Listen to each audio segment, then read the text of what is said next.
At pagdating ng February 27 guys, ay pumasok na po sa GCash account na nilagay ko ang amount na 6,000 pesos. Buo ko po yung natanggap guys at walang bawas kahit piso. Hi guys! Maligayang araw po sa lahat. This is Melvin once again and welcome back to my YouTube channel. For today's video ay tuturuan ko po kayo kung paano i-convert ang ating Union Bank credit card limit into cash sa pamamagitan po ng PDirect. Ano ba itong PDirect? Ipapaliwanag ko lang po sa inyo later. Kaya bago po ang lahat, kung bago ka pa lang po sa aking YouTube channel at sa mga hindi pa nakasubscribe, pakiclick mo na yung subscribe button na nasa baba at pakihit yung notification bell para ma-notify po kayo sa tuwing may bago na naman akong mga tutorial video na i-upload sa aking channel. Maraming salamat po.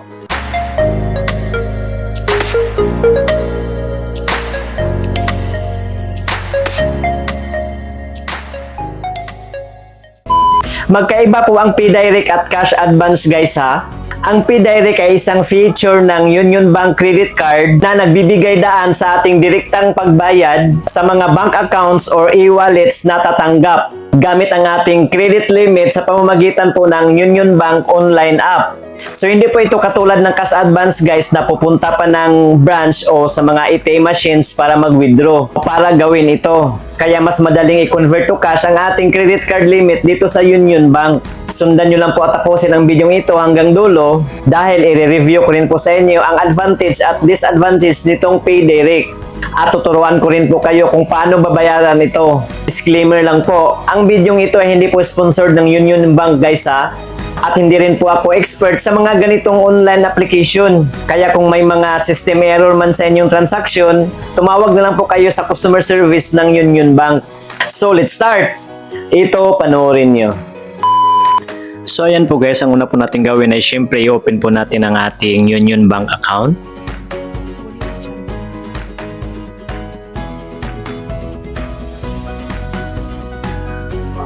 And then click po natin itong box ng ating credit card.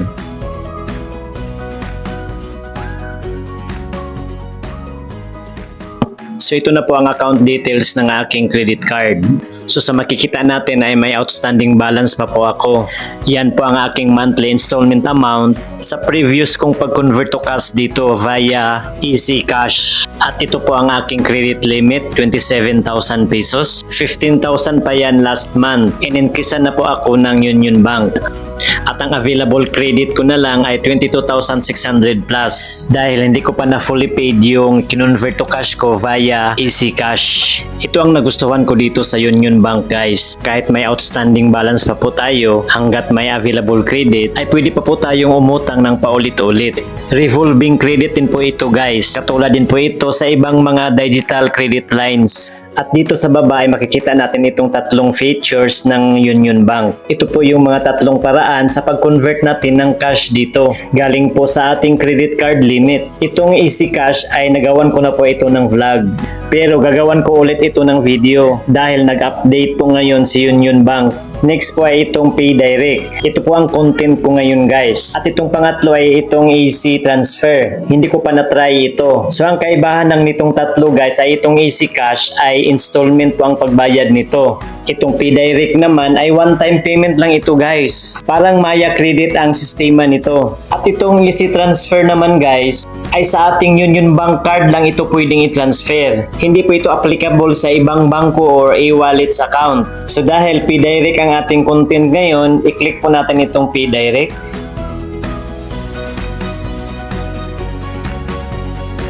Sa makikita natin guys ay may completed transactions na po nakalagay dyan. Ito pala ang ginamit ko guys yung nag-convert to cash ako from GGives. Sa mga hindi pa nakapanood sa aking vlog kung paano i-convert to cash ang ating GGives balance, ilagay ko na lang po ang link dyan po sa description area sa baba ng video ito para sa tutorial. So ang next po natin gawin ay i-click po natin itong create new transaction.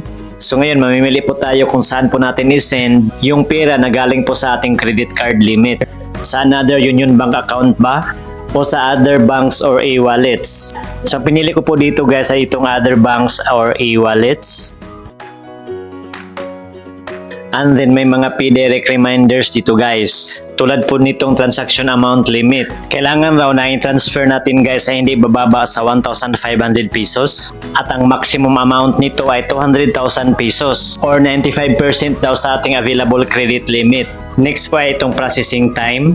Due date future daw po. Your payment will be charged up to 3 business days before the due date. Next po ay reminder cut-off for PisoNet. Transaction cut-off at 3 p.m. Payments done after the cut-off on Sundays and holidays will be processed to the next banking day. So halimbawa guys, nag-transact po kayo after 3 p.m. na that day.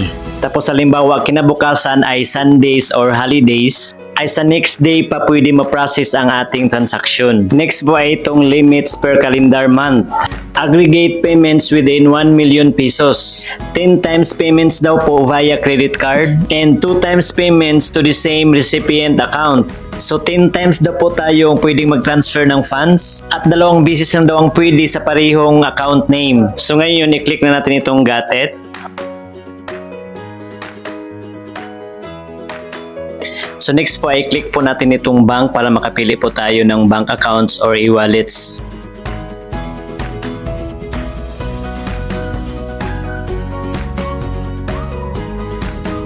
So GCash po ang pinili ko dito guys. Hanapin natin ang Exchange Incorporated or GCash.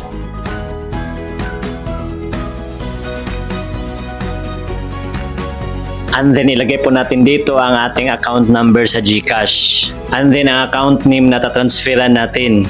Pagkatapos nating malagyan ay i-click po natin itong next. And then ilagay po natin dito ang amount. So sa akin ang itatransfer ko ay 6,000 pesos.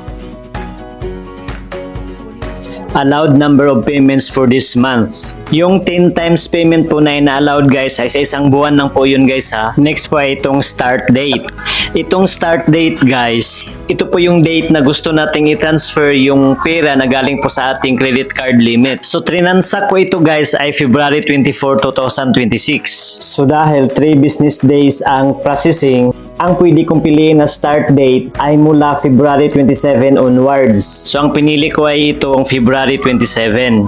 So ngayong February 27 po itatransfer ng Union Bank yung 6,000 pesos na galing sa aking credit card limit. Kapag ang araw ng February 27 ay nagkataon po na holiday o araw ng Sabado or Linggo, ay the next day ba po papasok yung pera sa ating GCash account. So ngayon pindutin na natin itong okay. Next po ay pipili na po tayo ng purpose.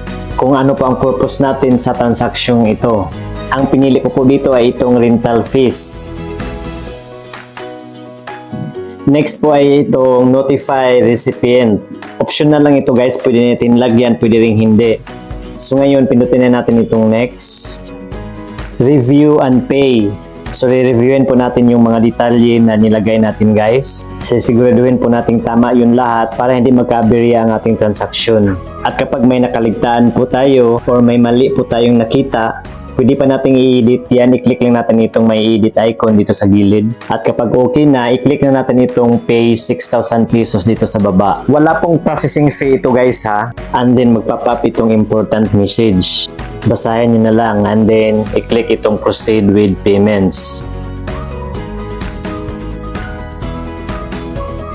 And then mag-send po ng OTP ang Union Bank sa ating registered mobile number. At automatic na po yung mag-next pagkatapos ating malagyan ng OTP.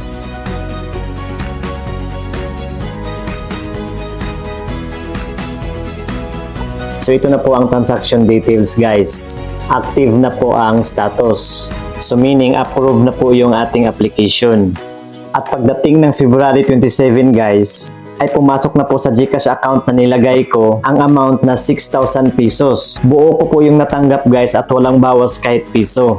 At ito guys, kung nagbago po ang isip natin, kung hindi na natin kailangan yung pera sa nilagay nating start date, halimbawa sa akin, February 27 po yung nilagay kong start date, tapos February 24 ko pre-process.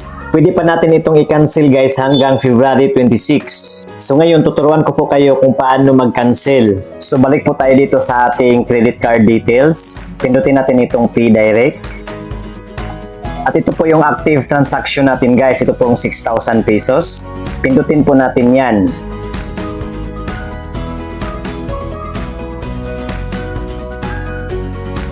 So ito na po ang ating transaction details. At dito sa pinakababa may nakalagay na cancel this payment. So ito po ang pipindutin natin. And then magpop up ito, are you sure you want to cancel this transaction? I-click lang natin itong cancel this transaction. At ayan po guys, canceled Pay Direct. So ganun lang po ang pag-cancel guys. So ngayon, paano ba natin babayaran itong ating Pay Direct? Halimbawa sa akin guys, completed na po yung transaction ko. Yung transfer kong 6,000 pesos guys ay dinagdag po yun sa aking outstanding balance. At ito na po yun guys yung 882 pesos kong outstanding balance ay nagiging 6,882 pesos na po. At kapag hindi ko na po yan dadagdagan, yan po ang maging bill ko ngayong March 12, 2026. At kapag mababayaran ko yan lahat on or before due date, ay hindi po magkaka-interest yung 6,000 pesos na kinuha ko guys sa aking credit card. Pero kapag itong minimum amount due lang babayaran natin, itong 500 pesos or above the minimum amount due, dyan na po magkaroon ng interest o magka-penalty ang ating 6,000 pesos na kinuha. So hindi po magkaroon ng interest guys yung 6,000 pesos kapag mababayaran natin na yan on or before due date. Yan po ang advantage ng Pay Direct. Ang disadvantage po nito ay yun nga, one-time payment lang po siya. So yun po yun guys. At sana may natutunan po kayo guys. Paki-like na po sa video ito kung nagustuhan nyo at paki-share na rin sa iba para may idea din po sila. At para sa iba pa pong mga katanungan, pakisulat na po yung mga tanong dyan po sa comment section sa baba. So yun naman po guys. Maraming salamat sa panonood. God bless us all. See you again sa next kong mga tutorial video. Bye!